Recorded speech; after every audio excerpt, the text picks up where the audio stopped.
എന്റെ സ്കൂളത്തെ കാര്യമൊക്കെ എന്നോട് ഞാൻ പറഞ്ഞിട്ടോ. പറയാലൊക്കെ ഞാൻ എന്റെ പപ്പനോട് പറഞ്ഞു. ബാക്കി അവിടുന്ന് കിട്ടിയോളൂ കേട്ടോ. പറയാൻ മാത്രമുള്ള ഇതെന്റെ കാര്യം എനിക്ക് അറിയില്ലല്ലേ.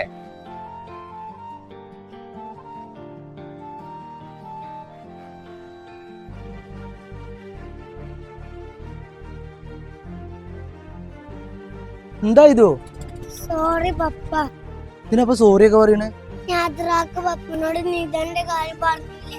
അതിനാണ് എന്റെ കുട്ടി ഇങ്ങനെ സങ്കടപ്പെടുന്നത്. സ്കൂളിൽ പഠിച്ചപ്പോ ഒക്കെ സാധാരണ അല്ലേ. എന്റെ കുട്ടി ഇപ്പൊ പോണ മാതിരി എങ്ങനെ പോയിക്കോട്ടോ. പപ്പല്ലേ കൂടെ? പപ്പന്റെ കൂടെ ഉണ്ടാവുമ്പോ ഞാൻ എത്ര പേടിച്ചണേ.